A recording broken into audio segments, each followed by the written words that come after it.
Hey guys, Oni here with episode 23 of our Dytech Factorio Let's Play.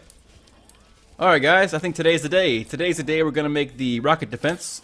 But for that we need rockets, of course. I already started making explosives earlier. And I stockpiled a good bit of them. I think that's enough for our rocket defense, but we'll see. So for this we need to make rockets. And rockets are made with explosives, electronic circuits, and iron plates. So let's get a simple assembly machine.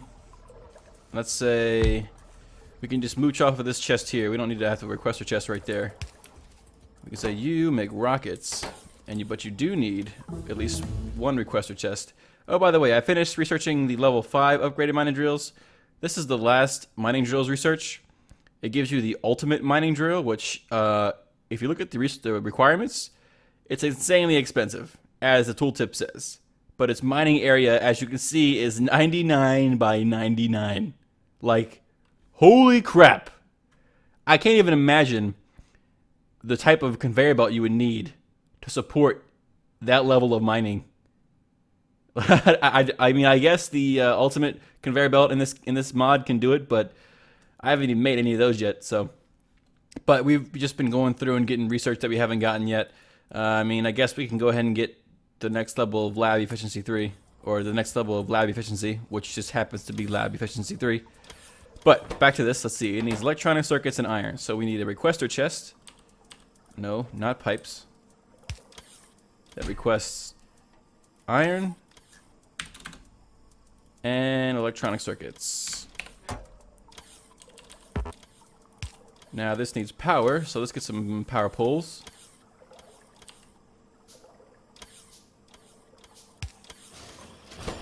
Okay, let's speed it up a little bit.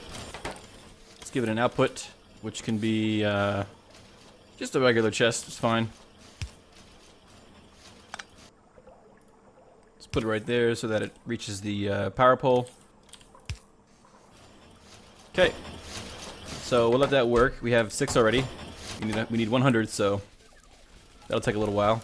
We also need 50 speed module level 3 and 50 productivity module level 3, which we already have those. I think we have 50 here and then 50 here. So we have those. We also need, that's it. We just need rockets now. So let's go ahead and wait for our rockets. Let's see. Maybe we could just speed it up a little bit more by, well, we can actually, because we don't have anything to speed it up with. We already gave it speed modules, so I guess we could upgrade the assembler to a level 7 assembler, which has 4 more slots for upgrades. There we go. It's going at plus 480% speed. So we're getting rockets pretty fast here. Pretty fast. Alright. As you know, the rocket defense right now, at least in the base game, doesn't really do a whole lot. You just place it down and then give it power and then tell it to start the countdown for the ship landing. And then after that, after 10 minutes, the game just ends. I know they're thinking about adding, or they're trying to add more on to the end game so that something actually happens when you put down the rocket defense. When I first started playing, I was under the assumption that when you put down the rocket defense that it would spawn a bunch of biters that would come attack you in waves. But that's not what happened. So, we have 100 rockets. Let's go ahead and make our rocket defense, which requires, whoa, we don't have those yet? Hang on. How many do we need? 150? That's fine. Let's grab 50 from here. Let's make it. Alright, so if I put this down, you see it has a nice texture. It's a very nice texture. I'm just messing with you guys. It's early game, okay? It's understandable. So, rocket defense. Start ship landing. Alright. So, we have 10 minutes to clean up, I guess, and do whatever we need to do. I will say that this this supplementary plastic production, while not fast, did help get my advanced circuit production off the ground when I had no plastic at all. Off camera, in between episodes, I did go down here to these oil spouts here, and flamethrower, whatever, and here, and started putting pump jacks on those just so I had some level of oil coming in. So I do have, that was fast. So I do have enough. I didn't have enough petroleum stockpiled to at least boost my plastic production once I got that oil coming in. So as you can see, I now have 1.5 thousand plastic in the system. So I have plenty of plastic right now. Let's see what else. These Mark II logistics robots are insanely good. They're so fast, meaning that if I hover over one of my storage chests, you see I have 89 out of 100 available robots. So even when this is going full force here, right there, not really full force, but I don't even use my entire robot force when this is going full force, because those robots are so fast they can just go from point A to point B like that. So they're very good. But yeah, so the end game at this point is always, I guess, weird because you don't really need to do anything. And, you know, there's not really a whole lot to do while you're waiting for the countdown. I will say that having 4 Field Mark IIs going with rubber production is kind of overkill for what I was doing, because as you can see, I have 3 Mark II storage chests that are just full of resin, and 1 assembler going with 4 speed upgrades trying to make rubber seeds, and I still have robots that are waiting to put the resin in the chest. So I had more than enough resin that I would ever use, which is awesome. But at the same time, maybe next time I will actually have an infrastructure that will use that much resin. I did enjoy the Dytech mod. The Dytech mod adds a lot of new and exciting and fun items. Next time I play with this mod, I will most definitely use the Warfare module. I didn't use it this time because I was still new at the game and I didn't want to be overrun so early in the game. Even though, if you noticed, in the beginning of this series, I was getting attacked almost immediately. And with the Warfare module on, I think I might have just died. Because with the Warfare module, they are so much stronger. And on top of that, as the game progresses, there are so many extra levels of biters that are just insanely powerful that they actually give you, I've seen screenshots and I've read up on it, you know, they give you items like a laser shotgun to deal with them. So, and they also have these genetic dogs which will follow you around and attack your enemies for you, which is pretty awesome. So the next time I play with this mod, I will most definitely use the Warfare module. Another thing was that while I do enjoy trains, don't get me wrong, I really enjoy trains, but with this map and the normal presets for ore generation, you know, I just didn't feel like it was worth it at times to set up to not only have to come out here and clear out all of these biter bases and then set up a train network that goes up here to these extra iron fields and these copper fields, and then have to set up defenses at each one of those stations, only for you know, just for an amount of iron or copper that'll last me maybe like a day or so. Because with these advanced miners, you know, you can mine a lot pretty fast, and you know, this little patch of copper here wouldn't last very long at all. So the next time I play, you know, I've seen other people do it. You know, there's nothing really wrong after you've got a handle on the game with having the preset set to high ore generation for certain things. So I'm thinking about the next time I play that I'm gonna go ahead and set like the ore generation to high. You know, bigger patches, you know, more ore.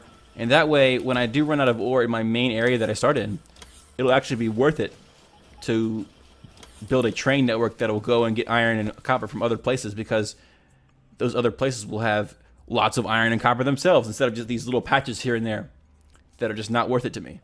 So, I did replace the majority of the speed upgrades in my furnaces with productivity modules, which, if you look at it, you'll think to yourself, well, you have this backup now of iron. How can you be getting more iron? Well, I am. If I look at this production chart the last hour, see, my copper plate production is the red line and my iron production is the orange line. Right here, for copper, this little dip here is where I took out the speed modules, and then this huge jump here is when I put in the productivity modules. And the same thing here for the iron. This little dip here is where I took out the speed modules, and this huge jump is when I put in the productivity modules. So again, productivity modules are amazing. In the end, they will give you a lot more resources, and on top of that, I feel like I'm not wasting iron anymore, because with the speed modules, sure, I was getting a lot of iron really fast, but I was wasting a lot of the ore, because with productivity modules, I was wasting a lot of ore compared to what I could have gotten with productivity modules. That's what I'm trying to say. So I felt like I was wasting it when I could have been getting a lot more for my buck, a lot more bang for my buck. So I do have most definitely plenty of iron and copper right now. Almost 200,000 iron and 150,000 copper. My circuit production is more than okay. I did enjoy making that supplementary plastic production with the tree farm mod, even though I feel like to get something out of it, to get like more oomph, to make a system that'll make a lot of plastic, you need a lot of these bioreactors and biolabs, which I guess 6 isn't a lot, or 5 isn't a lot, and 8 or 9 of these isn't a lot, because I'm only producing like what, 1 or 2 cellulose, every couple seconds or so, and that's not a lot. And on top of that, if you saw just there, the first one isn't even getting enough biomass to even start. So even with 9 of these guys going, they're all low on liquid CO2, which I probably could fix that by adding some more biolabs up here. But again, to get any sort of meaningful production out of these tree farm plastic producing methods, you need to have a lot of these biolabs and bioreactors, which is okay. There's plenty of room on the map. You can most definitely have like a huge area just dedicated to plastic production with the tree farm mod. I just didn't do that because I knew that I only needed a little bit of plastic at the time, and on top of that, there were plenty of extra small little oil wells down here that I could tap into just for a quick little bit of oil. Now, I am getting these messages saying that objects are missing repair packs, which probably means that they're missing the highly advanced repair pack because they don't have any. So if I put some in here, they should just fly out immediately, right? Yep, there we go. I probably next time I probably should automate that and have like a storage chest just full of those highly advanced repair packs. Just that they cost a processing unit, which at the time when I first started making these, I didn't have a lot, but of course now I have over 1,000. Which compared to some of these other factories I've seen people make is not a lot, but for me it's a lot. I did really enjoy. I quite enjoyed making this factory. I think it looks a lot nicer than our factory we made in the vanilla version. I like the way it's laid out, even though eventually these machines here kind of got useless. But I kept them just for I kept them just because it looks nice. I like the way that the conveyor belts look, and I like the way that everything kind of flows from down here, where the ore is processed, up to this area here, where it's actually used. I like that. I had fun designing this. I had fun making it. I hope you guys really enjoyed watching it. I mean, I really do hope you guys enjoyed and got something out of this. I'm not the best player in the world by any means, but I am learning, and I hope you are too. Excuse me. Yeah, I mean, I'm not a pro by any means, so I do hope that if some of you guys are new at the game, you did learn a thing or two. I think some of these still have speed modules in them, but it doesn't really matter at this point because all of my chests here are full. I could have replaced these with Mark II provider chests, but at this point, I have almost 200,000 iron, and I didn't really need more, I wasn't using iron fast enough to warrant storing more and allowing my furnaces to run more often, so... And with the Dytech mod, my power usage never really was a problem, because you have these Mark IV steam engines that produce ungodly amounts of power, and I had backup steam engines just in case. But I still had these solar panels here that I used that helped along the way, and made sure that my coal usage didn't get too high, because I do believe that with those solar panels that it did reduce my overall coal consumption, because these didn't need to run that often because I was getting a lot of my power from solar, so I never really ran out of coal down here from this coal patch here, which is nice, It's nice not to have to go out and get more coal somewhere else when you run out of it. But if we did, there's always the option of using the tree farm mod to make charcoal, or using our fuel to make the fuel cubes.